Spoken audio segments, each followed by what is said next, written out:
It's car con carne. Let's eat in the car. It's car con carne. And now here's the star of our show, James Van Alstyne.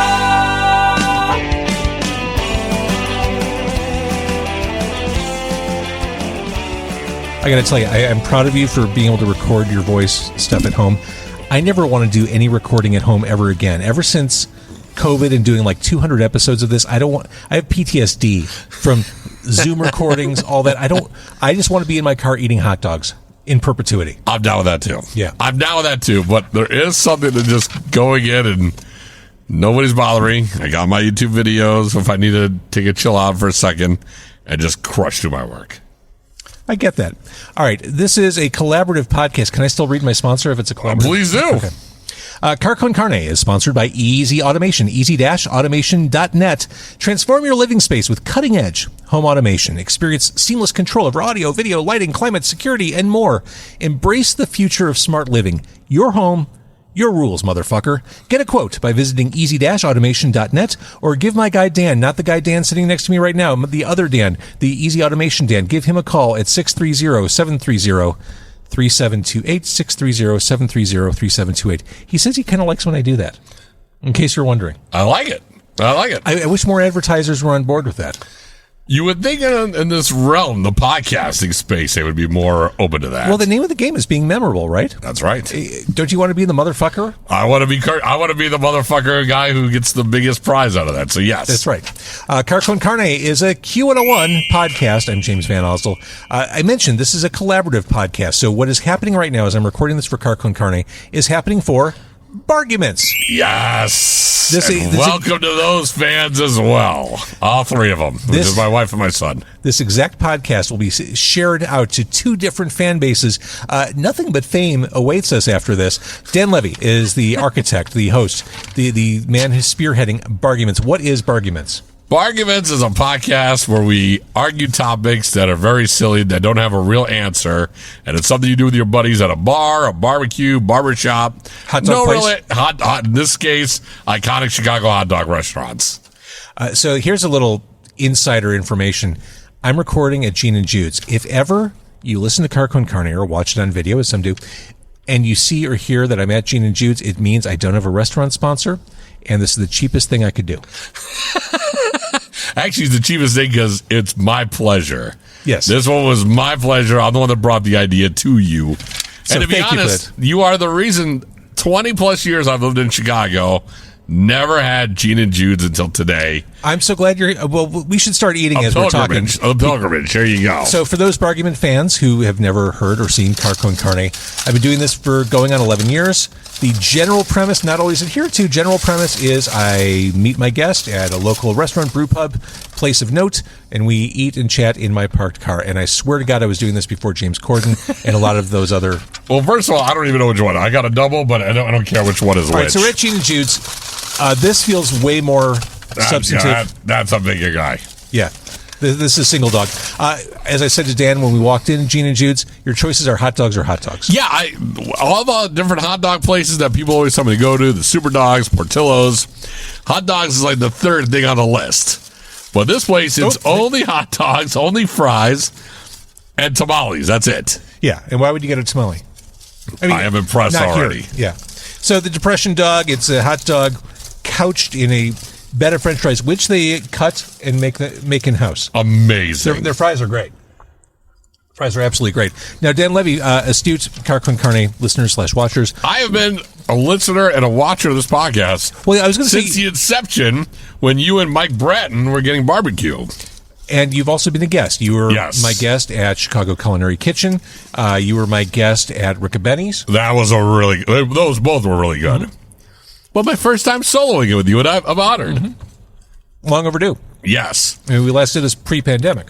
I will say, James, you are one of the few people in radio that your reputation, I knew who you were before I met you, and that's because you were a Columbia graduate. And I remember one of your bosses, his name was Bill Gamble, we'll drop the name, he came into a class, and his famous story to our class was that you came in one day, you weren't on the air, and you just said, I think I'm better than everybody on here. I want to be on the air. Okay, one. And I've asked you that before, and I don't think that's the truth. You know me well enough to know that I would never say that. No, now that I've gotten to know you, I can't imagine you doing that.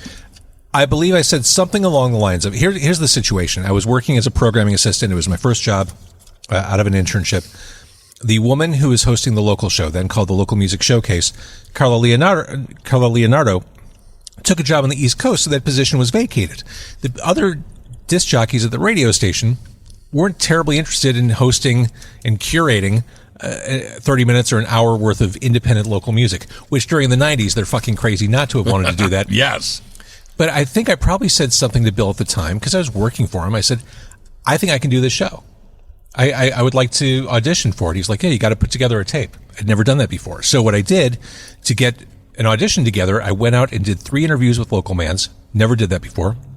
Interviewed Wesley Willis at Lounge X, interviewed Loud Lucy at Fireside Bowl, and a band called the Nubile Things at Martyrs.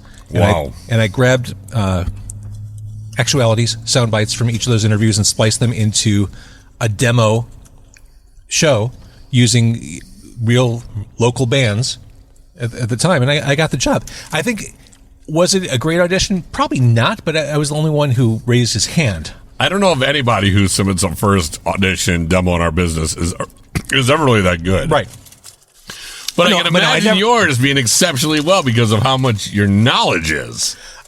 But I never went in and said, I'm better than everyone else. I know. He made it seem like James went in and said, I heard what's on the air. I think I can do it better. Steve Give Fisher, me a shot. sure. I'm kidding. Okay. Love you, Steve. Miss you. I've heard of that name in a long time. I love that guy. Steve is one of those smart dudes in radio. Steve Fisher did Afternoon Drive on Q101 during its heyday. Later replaced by Tim Virgin, later replaced by Sludge. Sludge was in real life replaced by Brian, his other name. But Steve was one of those smart dudes who saw the writing on the wall for the industry, and he started building another career for himself. And so he's been a super successful real estate. There's a lot of people that I've known have gone from radio to super successful in real estate. And I know you've kind of dipped your toes out of the radio water. I tried it. I'm done. During the pandemic, I got my insurance license. I did well. I just can't leave it yet. There's goals I want to accomplish first. You can't leave it before I can say no more. I feel like there's like 3 or 4 more bites of an apple that I want to accomplish before I can say I've done what I wanted to do. Rare is the person who leaves by choice. Yes. You'll be done with radio when they tell you you're done with radio. They've been telling me that for quite some time. I mean, I hate to say it, but I would venture to guess that 75% of the people currently working in radio are currently working their last ever radio jobs. Yes, which is a very scary thing. And to be honest, when I went to Columbia College, we had Alan Stagg, and the first day of class, he crushed the entire class. And everything he said was true. Everything's going to be automated.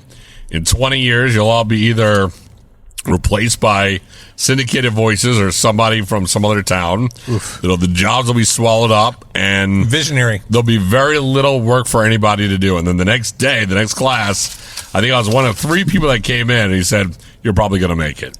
Yeah. And that was it. But I would say, out of everybody I went to Columbia with and all my friends that are in radio, maybe 6 are still doing it. Now, since the inventions of podcasts, and since this whole medium has taken over, I've been involved with podcasts since like 2007. So I was doing a podcast out of my apartment in Ukrainian Village. I had Chet Kopic. I had ex-basketball players and NFL players coming over, and I was doing podcasts for them before anybody even knew how to make money off of it.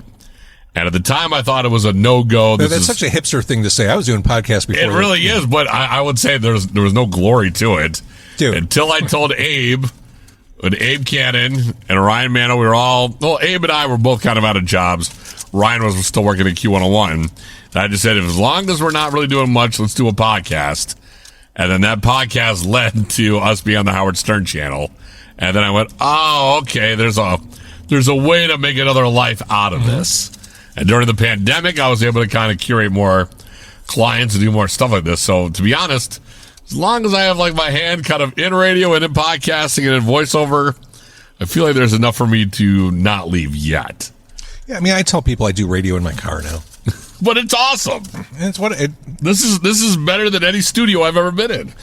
because they're hot dogs. Yeah. But I'm telling you, these fries, they're like perfectly salted. Yes. I think the fries are the unsung MVP. I mean, your choices are hot dogs or fries, but the unsung MVP on the menu here at Gene and Jude's. It's an interesting touch that Chicago has that. When you go to these upper echelon hot dog places, the fries on the hot dog. Dating back to the Depression. It doesn't impress me the least bit. No. In fact, I feel great about it. And what's awesome, the sport peppers are kind of mingling with the fries at the bottom. I haven't even gotten there yet. It's a mountain. Delightful. All right, so Barguments started when? Barguments started a year ago.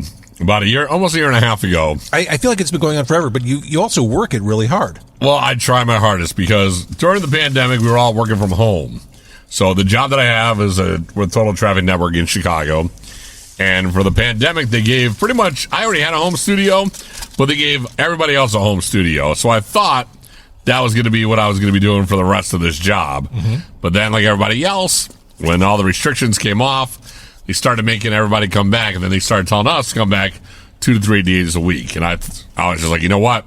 If I got to come here and do traffic, I'm going to spend 1 hour, come early, and I'll start a podcast. Right. And I'll try to keep it up consistently. And like everything else, you and I both know this. The part I hate about it the most is booking the guests. But you do it; it's a labor of love because it is the hardest. When you snag one like a white whale, you're like, "This is amazing." See, I have mixed feelings, and I've talked about this before, about the guest booking process. First of all, when Carcon Carne makes its first $1 million, first thing I do is I'm going to hire a producer. First thing. Yes. Second thing I do, I'm going to get a Coca-Cola freestyle machine like you get at the AMC movie theaters. Amazing. Where you can get like raspberry Coke Zero. Yeah. Yeah, love that. But it is the hardest thing. What I've noticed with my podcast, and it may be different for Barguments, white whales are great for branding and to get people's attention. Yes. To get more guests. They don't necessarily translate to listening. No. And in fact, I've always been the one where I've had comedians come on the podcast. Some are really good at this whole format of podcasting, and some are awful. Right. And I've had either some guests where I'm like, ooh, I got an athlete I've always wanted to get on, and you give them 2 questions, and they talk for 45 minutes, and you're like, do you want to like talk about what's the worst way to put the toilet paper roll for a bargument? And then you feel really awkward like breaking that up. So it's been It's the paper. It's a test. It's the paper under. You got to go over. Yes. Yeah. That's what the most people say. Yeah. But to be honest, every now and then when I want to change my luck in life, I'll switch it. Interesting. Since the pandemic, as long as there's something on the roll, James, I don't care which way it's coming out. That's fantastic. I remember being so scared I wasn't going to be able to do it. You're the front or the back. I'm the top, you're the bottom? Yeah. Do you have any more white whales in terms of I've got tons. what we're doing? Well, I'll tell you, I'm approaching episode 1,000. That's going to happen, I'm thinking, end of September. In fact, I'm building 4 live events to celebrate. Details coming later this month. As I'm approaching episode 1,000, I have left a vacant spot.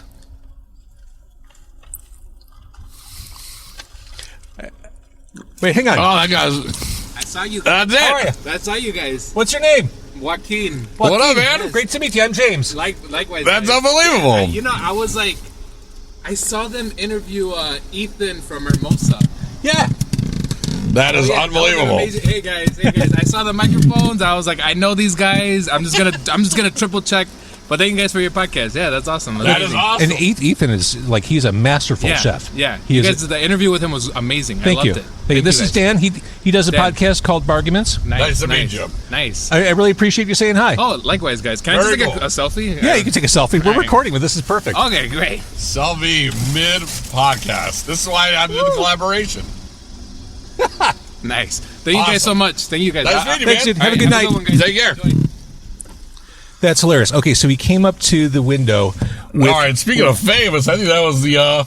He came up to the window with that's my a white whale right there. with my podcast on his cell phone to show that he recognized us. That's awesome. That was what a cool dude. Thank you for watching, Joaquin, right? Yeah. Yeah. Thank you, Joaquin. That was totally great. That was awesome. Okay, that's one I've never experienced before. So I lost my train of thought. Oh, no. So as I'm approaching episode 1,000, I have left a vacancy as we're talking about white whales, guests that we would love to land. I did not record in episode 666. I have left that open for either Alice Cooper, Whoa. Rob Zombie, or John Carpenter. Those are my 3 white whales and 3 guests who would be appropriate for episode 666. That was awesome. So if you go back through I the feel archives, like Alice Cooper is somewhat gettable, and I will try to help you with that one. I've been trying for years. I've had his daughter on the podcast, and I've had his bass guitarist. That's as close as I've come. Okay, so you've definitely gone the distance with it. Rob Zombie is definitely one I think it would be everybody's white whale.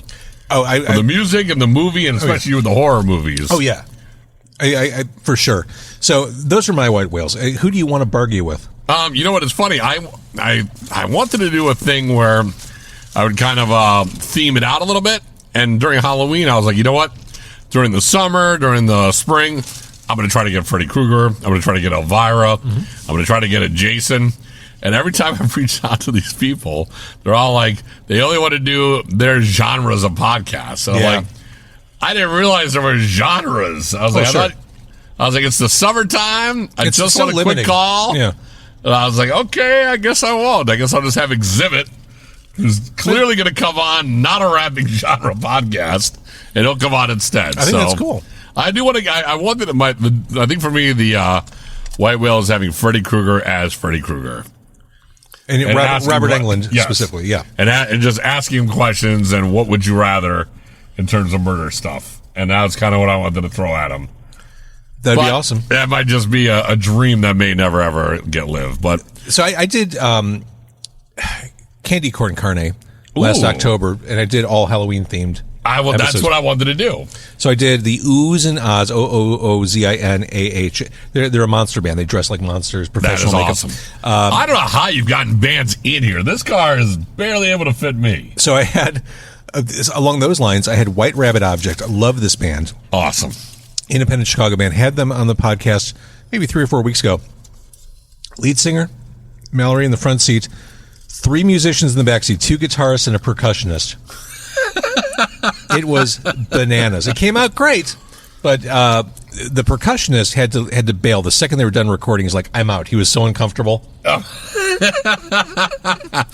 do remember being in this car with Ringo Benny's we went to, and Tim Virgin was sitting up here, and Abe and I were in the back seat, and Abe and I are bigger people in real life. And I remember being like, my legs may never come actually out of this car. Yeah. Dude, I'm good to leave it here. Dude, are you really not eating this hot dog? I was just talking to you, but I'm in. Insulting Gene and Jude's. Why don't you just walk up to the counter and flip them off? That's basically what you're doing right now. Dude, I have so many fries on here, I didn't even know there was a hot dog inside of it. Let me get to the actual dog. I still the dog is real fries. simple. The dog is mustard, it's relish, sport pepper. That's a Chicago hot dog. It's not a Chicago hot dog, but it's a damn good hot dog. Close enough to it. Yeah. Are you a no ketchup guy? Sorry, I gotta get closer to the mic. Are you a no ketchup guy? I'm a no ketchup guy in that I would never put it on a hot dog, but I'm not a militant asshole about it. I've never understood why there are so many rules in Chicago about how I eat. You know, it's you can't have deep dish if you live here. It's got to be thin crust. No, it's an identity thing. People want to be part of something, and that's the Chicago way. It helps define who they are. I've never been militant about it. I mean, for those of us who've had children, you know that ketchup on dogs is something that's going to happen at some point. I love deep dish. Fuck people who say it's... I do too. Oh my God. That's my favorite. I love deep dish. I will eat at Lou's or Peak. I live by both, Lou's and Pequod's. I'll eat there all the time. But I also love thin crust. I mean, I'm perfectly happy doing the tavern style. I am good. Anytime somebody calls something pizza, I'm down. Pizza puff, thick crust, deep dish, I'm down with all. Well, that's just it. Even shitty pizza is great because it's always good because it has cheese and crust. The sauce. That's all you need. That's all you need. And also, for those of us who had children, we've all had the Little Caesars birthday party. Mm-hmm. Domino's is my son's favorite. Domino's works too, but those Little Caesars pizzas, the generic ones, the sausage, pepperoni, and cheese, they're all $5 a piece. You get a bunch of them, and then you get a bonus pizza for the parents. Yes. Yeah. And even Jets is good. Mm-hmm. The Detroit style is amazing. A little greasy. Mm-hmm. Most of the good ones are. Mm-hmm. Most of the good ones are. I've yet to have a Costco slice of pizza and not wear it on the way home. Yeah, same. You know what you said you've never been here? Never been here. I have never been down the street to Halakahiki, the Tiki Lounge. I've never been either. I've been dying. I can't believe I've lived in this area my whole life. I've never been there. There are so many north side places I haven't been to. That's the other thing. I've always kind of lived like in the city and now I'm in the southwest suburbs. So the Vito and Nick's and that kind of stuff, I go to a lot. But I do like Vito and Nick's. I love it. Yeah. That's a really tasty place. But hitting these north side places, I've always wanted to do this one. Excellent. Well, here we are. So do we need to start barguing? Like, what's the format? Do you kind of warm up or do you just go into it like... You know what? It depends on everybody I'm dogs with. or cats? Cats. I'm a cat guy. Are you really? You know what? I grew up with cats. Get out. I grew up with cats, and they're easy. If you're a radio guy... They shit in the house. What's easy about that? They have their own box. They leave you alone. They walk very quietly. If I'm recording, they're not going to start barking for no reason at all. In fact, sometimes they don't even want to see you or talk to you. It's lovely. Dogs, they want to be all over you. They want to be in your grill. They want you to take them. You got to walk in the middle of the winter, negative 60 degrees. You got to grab a leash. Then you got to give them a bath. Cats give themselves a bath. They're automatic. I will say with dogs, my dog, who is just now over a year, I made a point of getting the dog as a puppy when he was a puppy in summertime, because you do not want to have a puppy in Chicago in the winter for that exact reason. No. Running outside at 2 in the morning. And puppies are like babies, number one. Kids are not. Kids are pretty automatic. You show them where a litter box is, where the food is, they kind of just go in that direction. Puppies, it is around the clock. You gotta take care of those things. Yeah, you're helicopter parenting those puppies. Yes, and even some dogs you can't leave on their own. Cats, you can probably leave them in your house 3 days without really any supervision. Give them enough food in the bowl, make sure the litter box is clean. You can go out for a weekend. Dogs, you got to board those things, or know somebody, or That's true. Pay an app to feed them and walk them and just be with them. That's an expensive kid right there. At least the kid will move out one day. I am wearing this, by the way. The hot dog. I came purposely for it. That's why I'm wearing a T-shirt that says I'm a voiceover talent. Hire me. Now, I say this with all due respect, Dan. You walked up with this T-shirt. It looks like the kind of T-shirt you'd find at Goodwill. Oh, yeah. This is the kind of T-shirt that you would wear at any street fair, knowing that I'm going to get barbecue sauce, ketchup, and someone's going to spill a beer on me. And if this was the 90s, early 2000s, if I went to a bar, there'd be a couple cigarette burns in it. Yeah, for sure.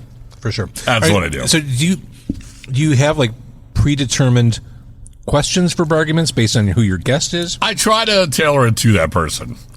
And I've also tried to at least, a lesson I've learned is letting the guests know what the Barguments are. Because every now and then I would just try to throw it at them, and it takes longer for the people to do it. But if I prep somebody, I try to tailor it to whatever it is that they're into or what they need. That prep was literally 30 seconds before I hit record. Yeah, pretty much. So very much. But to be honest, if it makes you feel better, the questions were developed about an hour before I got in the car. Okay. So yeah, and you and I were texting each other. I was like, I think he's working. I'm not going to call him yet. I think if I give it to him beforehand, we should be okay. So I haven't had a lot of time to finesse where this is going, so we'll see where it goes. Okay. Do you play like a music bed or something? The Bargument. Like, how do you get into this?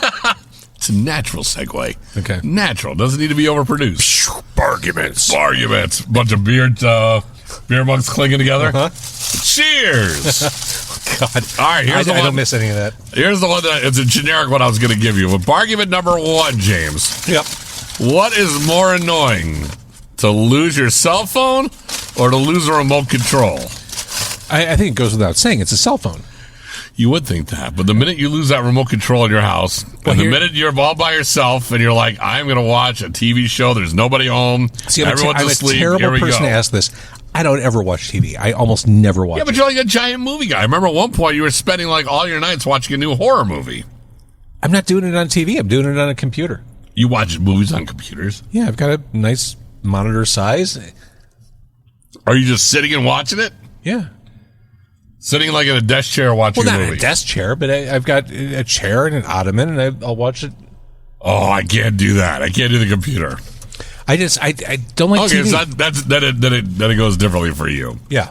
Gotcha. All right, so yeah, the cell phone would be more annoying for you. Yeah. I can see that.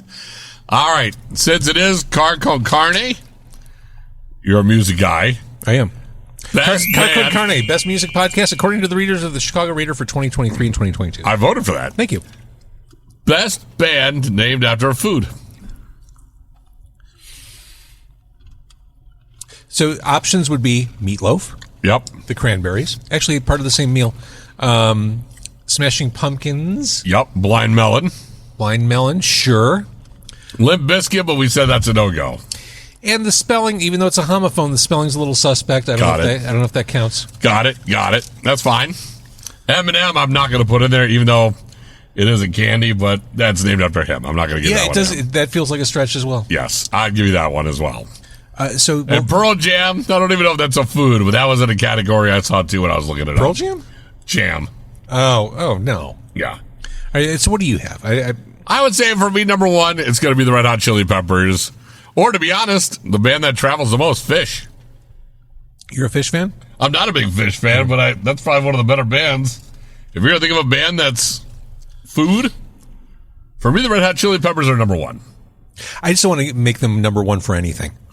I don't want to give them that recognition. I do like the Red Hot Chili Peppers, but I've seen them live twice. The first time they were amazing. Second time I saw them in Allstate Arena and they were doing a jam session for 45 minutes. It was the first concert I ever left. It was that bad. So I'm just straight up not a fan. Not a fan of Really, up and down. Up and down. No, none of it. Even the cover songs of Stevie Wonder, Which is Under the Bridge. the cover song from Stevie Wonder, Higher Ground, off the album Mother's Milk, 1989. One of the most poorly produced major label records of that era. If you go back and listen to Mother's Milk, it sounds tinny and thin and hollow, like they just didn't give a shit in the studio. I think the recording of Higher Ground sounds like garbage. Okay. When I work out, I put it on. I don't listen to that intently, but I'll. You don't need to. I'll put it on. I will put it on. Put it on next to another song. Put it on next to Nine Inch Nails' Closer, and you will hear the disparity between the production quality of those two songs. I love it because when I presented another Barguments to you, you were going to say, I don't want to do anything negative. And the way you just lit up the Red Hot Chili Peppers is amazing. Well, the Chili Peppers are the worst. I mean, they're the worst. Okay, don't give it to me. I like it. they're a band for people who think they like music. That's fair. That's fair. I'm not. I will say this. I am not the music savant I'm not that either. you are. I'm not either. Well, let me ask you this. Then who's the number one for you? I don't have a number one food name band, but two that came to mind: the Meat Puppets. Love the Meat Puppets, who during the 80s, at the same time the Red Hot Chili Peppers were recording songs like Catholic Schoolgirls Rule and whatever other direction. They were recording seminal independent records on the SST label. Seminal. Well, I get. I like it. Why is that word funny to you? I don't know. It's just it really paints the picture. Also, I'm going to go with the Sugar Cubes. Ooh, that one is Love good. the Sugar Cubes. That is one I didn't think about. That's a good one. Their first two albums, especially, Life's Too Good and then Here, Today, Tomorrow, Next Week, love them. And there's scattered songs in that third album I like too. Hit was a great hit. But yeah, love the Sugar Cubes, love Bjork. You love Bjork. Mm-hmm. See, that's the one I never got into. Well, I love the Sugar Cubes. I mean, that's how I came to know her. So that's where I like them, but with her, for some reason, the style, it's never done it for me. I totally get that because those albums can be tough listens. Yes. I think it's a song-by-song thing with her solo career. Now, you and I were talking earlier because I've had a argument before of the Mount Rushmore of the 4 best alternative rock female voices of all time. And I did this one with Grant Random from Sirius XM, and you didn't like any of them. So, well, I saw people responding online too. I would love your list. And they were saying, I'm going to pull it out of thin air because I don't have this written down or planned. But I would see people contribute to this, like Alanis Morissette. Really, are we doing that? No. Liz Phair, who I love Liz, but Liz Phair is a one-album artist. Mm-hmm. And that album is Exile in Guyville, 1993. Yep. After that, good luck getting through a full album. Love agree. Liz Phair. But yeah, people were kind of enraging with the things they were suggesting. So if I were to pull it out of thin air, if you're doing a Mount Rushmore, I also feel kind of weird.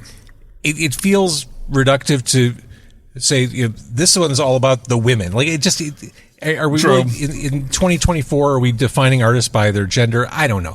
But if I But were are we to, giving them like a nod? Like, hey, there's a spot for you because If you you're- guys made an impact too? no, if you're a female artist, there's no reason you shouldn't be thought of in the same breath as the male artist. You're just an artist. Okay. You're not a. Interesting. Is there a female artist in the alternative rock genre that you would put up there in a Mount Rushmore of all time? You just glance past the entire. Oh, no, yeah, but if a girl could be up there with the rest of the guys as just as a rock Mount Rushmore. If you're going to isolate by gender, I would put Debbie Harry, Okay. Blondie up there, without question. Okay. From a more modern perspective, I would put PJ Harvey, who's done some of the most groundbreaking, innovative music of the past 25 years. I would put Chrissy Hind of the Pretenders up there. That was really good. Especially those first two Pretenders albums are great, but Learning to Crawl, that big commercial breakthrough for the band, still, I mean, all those songs still matter today. People still play 2,000 Miles every Christmas. I mean, great That's stuff. true. That's true. I would say Patti Smith, but I think it's dishonest. I think Patti Smith is great. I just don't listen to her enough. I would agree with you. What about Pat Benatar? Is that more of a No. Is that a rock version? No. Name me one album that you would listen to all the way through by Pat Benatar. It doesn't exist. It doesn't exist. I can't do it. Hey, that was my issue with like Alanis Morissette. Okay, maybe you bought into Jagged Little Pill. Are you really spending time with those other records? For someone to be No. on the Mount Rushmore, they have to have had a lasting impact, I which is agree. my Liz Phair argument. Exile in Guyville, probably the most essential album of 1993 for a variety of reasons. But the subsequent albums took her farther away from that point. Where do you stand with Gwen Stefani? She's a great pop artist. So she's more pop than even with as No a Doubt solo- and all that. As a solo artist, yes, and no doubt it's pop punkish. Okay.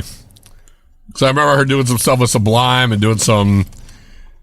For me, I still see her as a alternative popish, Yeah, I mean, sure. not fully transition to the pop. As yet. a solo artist, she is 100%, no question about it, a pop artist. Okay. Yeah, I would agree with you. I would definitely agree with you. Last bargument for you. What's the greatest sandwich of all time, James? And I know that even includes the one that Epic Deli has made for you as well. I will always say the Reuben. I think the Reuben. The Reuben's the most classic, yes. The Reuben is the perfect sandwich. The rye bread, the sauerkraut, the Swiss cheese, and the corned beef. And I like the Reuben variations. I like it with pastrami or turkey pastrami. And the Thousand Island. It's a wonderful combination of flavors. Is what we're eating right now considered a sandwich? I think it has The to. hot dog. I think it is. I said it is. It's bread and meat. I agree. It's unorthodox bread, Agreed. but I mean, It's bite-sized. It's handheld. it has two sides with something in the middle of it. Yes. I mean, it's a silly. I go the same way with you. I've had a lot of people argue and say it's not. That sandwiches are, its own entity. Like a PB&J would have no meat to it. But I agree with you. Going back to the Mount Rushmore, did you ever say yours? I did say it was Gwen Stefani was one. For me, I know you hate it. Courtney Love for me is number 2. Courtney Love is iconic. Again, I go back to the lasting artistic contributions. Live Through This is a great album. Celebrity Skin is not. Courtney Love's solo album, not so much. I think, but as far as what the pop culture of her, for who she was with Kurt Cobain, for what she attributed to during that era, for me, I don't think you could leave her off. Because to me, that alternative, that 90s rock, I know we're going to go some 80s, some 70s. People would say Janis Joplin. Some people would say all the ones you did. Alanis Morissette, I would not. But in terms of that voice, that sound, that look, and just the fact that I thought she was talented. I think she is a talented singer, but maybe not the work that other people have had. But to me, I can't think of a 90s alternative female without thinking of her first. She was the most present. She was the most covered by the press and the media. 100%. But if we're going pound for pound, artistic talent, creative output, and from that era, for me, it's Polly Jean Harvey, 10 times out of 10. Awesome. It's hard to argue with you because You're so much more polished when it comes to this, and you can bring facts to a table like I can't. You're bringing up, like, years made, who was in the studio, what was on the dashboard, what kind of cigarettes they smoked. I can't hang like that. I'm just a guy in a bar drinking with you and just going, yeah, that sounds about right. Cheers. Barguments. Is that how we get out of it? Get it wherever you get your podcasts. Do you have to say that in a podcast? I see so many people doing that, like, hey, get this podcast wherever you... Don't we know where to find a podcast at this point? At this point, we do. But to be honest, I'll have my mom go, where do I get it? I don't listen to podcasts. I want to hear it. All right. In fairness, to that end, podcasts may not be at the tipping point yet. I mean, there's still some adoption that needs to happen. I think that once the generation that you and I are in becomes older, it will then have taken over. And until that happens, and the older generation that prefers an AM radio in their car, they're might not going to be going to a platform where they can hear us all the time. You know what surprises me, and I've said this before, I've probably said it to you before, Dan. It surprises me that more people in radio have not moved over to podcasting, if for no other reason than a self-preservation, career forwarding, brand forwarding move. I would say maybe you get this too. You have to. 3 times a year, especially like when kids are graduating high school or about to, I will have somebody on Facebook reach out to me and say, my son, my daughter is interested in sports broadcasting. Can you give them some advice? And the first words out of my mouth are, start a podcast. Sure. Low barrier for entry. If you can do it weekly, show that you know how to use the audio, show that you know how to move a brand, show that you can talk about this at length. And if you can start to do that weekly and start to bring actual content to wherever it is that you want to start interning for or working for, then you may have a shot at doing this. But if you're not doing a podcast right now, then a lot of people are going to quit the business. And they're not going to feel it. I feel like podcasts and radio are going to kind of orbit each other for a while. Mm-hmm. As long as there's a guy named Joe Rogan making that much money off a podcast, not saying I'm him or I'm that famous to do it, but there's money to be made. There are sponsors out there that are looking to get involved in things like that. So I just got to try it. When I started talking seriously about monetizing this podcast, I remember talking to people in radio, and they'd say, well, how do you sell? You're not doing cost per thousand, which is... No. Why would you? Like, this is long tail stuff. Like, yes. you were selling the concept more than anything. Yes. You're selling that small group of highly interested people as opposed to a numbing amount of masses. And if you start anything from a grassroots and you're not a celebrity, it takes time to build. I started this. It takes time to build if you are like a Z-lister. Yeah, that's true. But I mean, I've done a Facebook group where I only have like maybe 400 members that are on there. I would say 3 to 4 times a week I'm throwing Barguments in there for people to start chewing on and arguing. They'll send me stuff. I'll try to use it on episodes, but it is a process, and it's a full-time job with the hobby of trying to make it a full-time job. Yeah, I certainly, this is my creative pursuit. People say, oh, so is that your side hustle? No, this is, that doesn't seem right. This is how I scratch that itch. It's the outlet. It's the outlet. And like I told you when we were in line at Gene and Jude's, this is kind of my social life at this point. You know what? It is. The older I've gotten, the more, hey, let's podcast. That just means I get an hour to chat with you. Right. Like, I'm going to hang out with someone interesting tonight. We're going to eat food, and it's going to be awesome. I was looking forward to this since the minute I said you want to collab, and you said let's do Gene and Jude's. I was like, this is my week. When you say collab, is that to embrace the youth population? Because are you like, hey, kids? What's another word for it? If collaborate, collaboration, partnership, team up. Yeah, if you can get it down to like 1 or 2 syllables, I think it's okay. Sick, dude. I don't know what the jargon they were using in 1989 to collab was, but I'll get to that one. But to be honest, like I said, it's just fun to hang out with you. Yeah. I saw you get out of the car, and I was like, you see an old friend. You're like, I don't even think I'm podcasting. I think I'm just talking to you. Right. We just have to. Well, and that's the thing too about this format. And I mentioned I have PTSD from doing Zoom interviews. It changes the way the conversation spools out when you do it in a situation like this. We're sitting in a car. We're not in a sterile studio. We're not in front of audio, like No. pristine audio equipment. We're in a car eating French fries. In a parking lot where people are coming up and taking selfies. That was hilarious. That made my night. Me too. That was awesome. Mission accomplished. Like going back to side hustle versus creative outlet. That's what I do it for. I'm not making a mint doing this. I was going to say, has anything that you've ever done in radio ever felt better than when someone says, I was listening to you? Whenever I've gone to like an event, a family event, or someone goes, hey, I actually heard you on the radio. You sounded good. For some reason, that it just makes me feel good. Yeah. I don't know what it is. It's a rush. Like every time I hear someone say it, it's never gotten old. It's interesting. I do have people who might have heard me on Q101 or even XRT back in the day.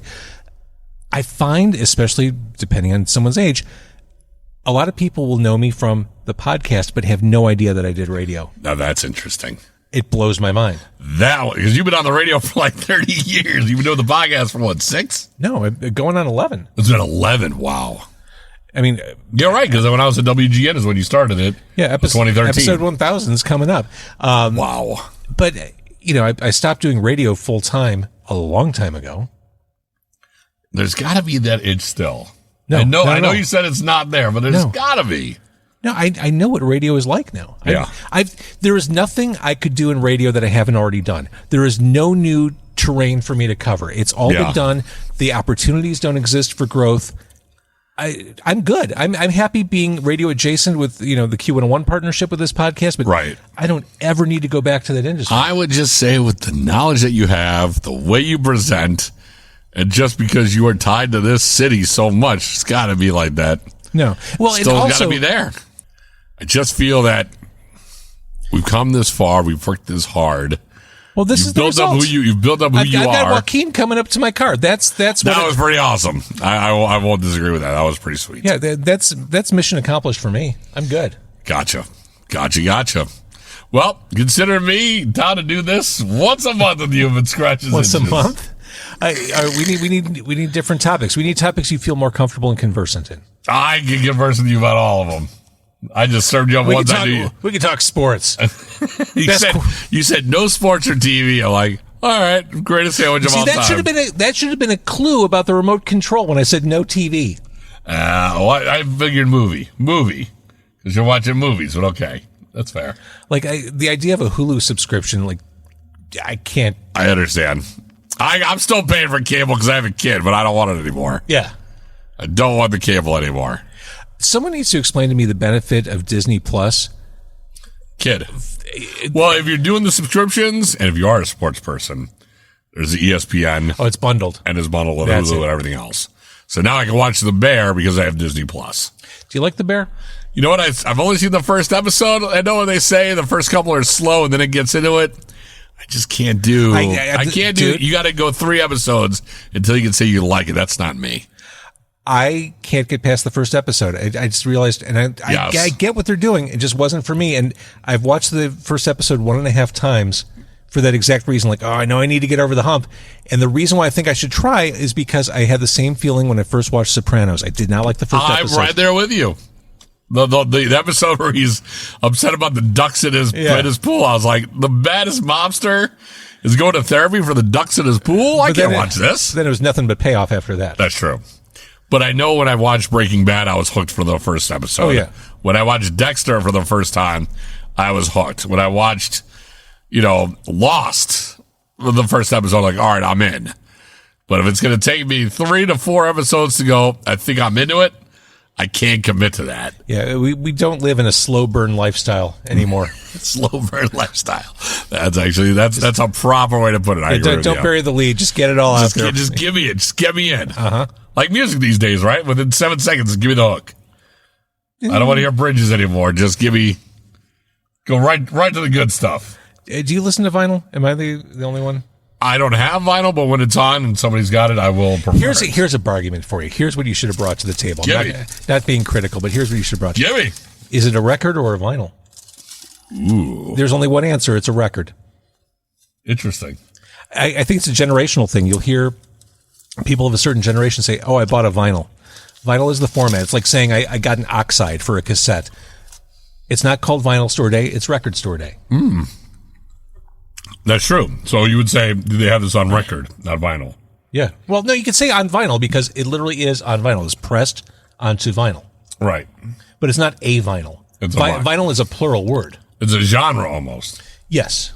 Gotcha. You know, for a guy who sits in his car eating hot dogs and podcasting, a little angry, but I like it. You're Angry? touchy. You're touchy. I have You're thoughts. a touchy podcaster, and I love that. I'm not. This is why I wanted to argue with you. I like it. You are testy. I like it. I'm not angry. I'm America's sweetheart. The business doesn't love me. I'm out of it. I'm sitting in my car eating hot dogs for the rest of my life because it scratches the itch. I like it, man. I like it. I like hanging out with you. I like eating hot dogs. I will say this. I do miss when you and I used to work in the same building together and I had a studio for about, you would walk into my studio like Kramer, close the door, and just go, it's just us girls talking, and you would just vent for about 10 minutes and go, okay, I'm good, and just walk out. I was like, that made my day. I was like, that just made me feel so much better about life. I love when James would just come in and just saddle his way in and then just give it to me. Who was that masked man? And he just, like anybody else, all right, thank you. I just take a piece of candy and walk out. It was awesome. Oh yeah, I had the candy jars. You introduced me late in life to cherry sours, which are outstanding. Well, yes, but your mileage may vary depending on what brand you get. I've only really gotten the ones from Walgreens, to be honest. Walgreens they're the top notch. Yeah. But interesting. I didn't realize there were different flavors. There are different companies that make them, and I've experimented, and some Not are so a little good. Some are a little too sugary. Gotcha. I've only really, because we had the Walgreens house across the street. Also, 7-Eleven cherry sours, not so bad. Ooh, okay. Yeah. You know what? Since I had that job, I haven't touched the cherry sour because it reminds me of that time. There's certain things I want. Ooh, that's an experience that I'm not living anymore. Oh, I like that. Yeah, you should get back into radio. I can't eat a certain food because it reminds me of radio. By the way, this is what a radio question I wanted to ask you. When you have left a job or a job let you go, how long does it take you, or can you listen to that radio station ever again? Interesting. It's a really good question because when I got fired from Q101 in 2006, I didn't want to listen to that radio station, alternative music, anything for years. I believe it. I was so disgusted with the way it went down. I couldn't. I'll go to another level. Like whenever I'm not there, and it's not a good thing on me to say, but it's like I root for them to lose. I root for them to see bad ratings, and it's not the way to be. But and when we lost the gig at Howard Stern, it was one of the best radio jobs I've ever had. It was one of the coolest opportunities. He actually wrote me a personal email saying, hey, you know what? This sucks, but you and Abe are awesome guys. You love radio. I love radio. Thanks for even, coming on and blah, blah, blah. But then when I got serious, I turned it off because it feels like a party that I'm not invited to anymore. Yeah, that's it. And I think that's true beyond radio. I remember being unemployed in general. Pardon me.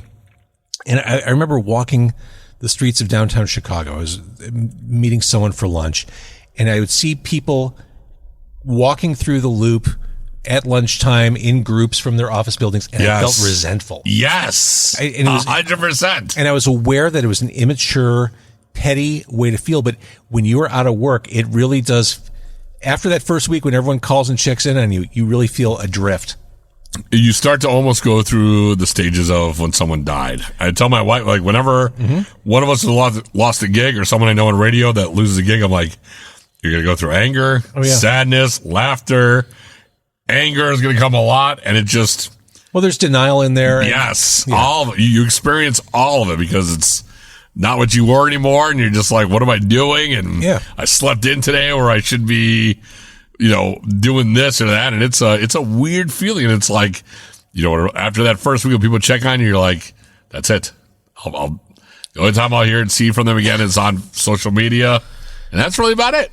Yeah, it is very lonely and I get it. People are busy, and it's not your well-being is not their job to maintain. No, they have their own, and they're also sitting there, worrying about their jobs. Right. There's tons of people that are like, did you hear if I'm getting laid off? I'm like, I have no idea. I just know that I did. Right, but that clock is ticking once you get laid off, like Yes. the calls and emails are going to hit. They're just going to go off a cliff. Yep. But it did have a PD, a guy who actually said to me, because I remember when I got laid off in the last one, and I reached out to a bunch of people. I was meeting with a bunch of PDs, and I remember the one guy saying, I know who you are. I know what you do. You're really talented. We're not hiring for anything, but when it's time for you to come back, you'll know when it's time to come back. Maybe try doing something different in the meantime, just for now. And I remember going like, just gave me a good, like, I didn't feel that feeling of survival mode anymore. Mm-hmm. It was actually a better way to put it when he said it like that. Like, you don't have to be so, desperate. Give me anything. Why don't you just take a time out? When it's time to come grab you, we know where you are. And I was like, okay, I'm going to go do something else then. I think it's really important to have things. This is my creative pursuit. I think no matter what you do professionally, having some sort of outlet. Yes. That helps define you to yourself, at least outside of work, is so important. Yes. And to be honest, when I have full-time radio gigs like I do now, I always have side gigs. I do have the side hustles. I do the voiceover stuff. I saw the t-shirt. I know. In case you're hiring. But the podcast stuff, I help clients. I have clients. I do stuff for like that. So, I'm constantly, in case one job goes away, man, I'm always scared. I need like 5 more that I can land. I need to land on a pillow when the rug comes out. Yeah, I don't know why I don't want to go back to radio. You make it sound really glamorous. The podcast where we kill all the dreams. But we made Gene and Jude's have it. This is probably the best hot dog I've ever had. It's really good. It's a really damn good hot dog. You did the double. That was the smart move. We're going to wrap this up because we're recording this on Monday, July 15th. And as we're recording this, I think we are minutes, if not an hour or so away from some horrible, horrible, cataclysmic tornado-like storm. Oh, we're going to see Dorothy. I just saw lightning in the sky. It doesn't bode well. All the radar looked like, is green bad? Oh, I've seen red. Red is not a good one. It's not looking good. And I know we both have, this is kind of like halfway between the two of us, but we should probably haul ass to our respective homes. I had fun. And get in the basement. And turn on the radio for coverage. Right. Brent Miller always says, go somewhere. Go somewhere low, no glass. Yeah. No glass. All right. This has been a collab, a fire collab. Good word. Between Car con Carne and Barguments. So this is going to be, your audience is going to hear this and think, I never want to hear men eating on microphone ever again. No, you know what? This is great. This is kind of like why you do these things. You introduce audiences to different people, and your audience is like, this guy doesn't know anything about music. I'm never listening to him again. No, well, my podcast isn't exclusively music. I'll talk to restaurant owners, authors, whatever. The food. I'm in it for the food. I'm in it for the hot dogs. The hot dog is just a vessel to allow for conversation. I'm in it. I'm in. But yeah, that is the secret to Car con Carne. If I'm at Gene and Jude's, it's because I wanted to have food for the podcast, didn't have a sponsor, and 2 people can walk out for less than $15. Dude, you're right. And full. Yeah, and I'm full. Stuffed. I've only had half the hot dog. I'm stuffed. Like if you had done a single dog, it probably would have been $2 cheaper. It would have been just over $10. No, I need to engulf myself in what this is. The other pro tip for Gene and Jude's as we're wrapping up: never get the large soda because it doesn't fit in any cup holder. I noticed that. They've got the giant styrofoam. Yes, it's gonna be balanced on my lap. Yeah, never do the large at Gene and Jude's. It's not worth it. Don't be a hero. You can't do it. And the medium is the size of a large. That was big enough. That's big enough. That's America, my friend. Always big enough. Oh. Dan Levy of Barguments, thank you so much for doing this. Thank you for letting me do it with you. This is great. Quick programming note for Car con Carne. Episode 1000 is coming up. Listen and watch for announcements of what I think will end up being 4 separate live events, 4 separate free live events that you can attend and be part of. So thank you, Dan. Thank you, James.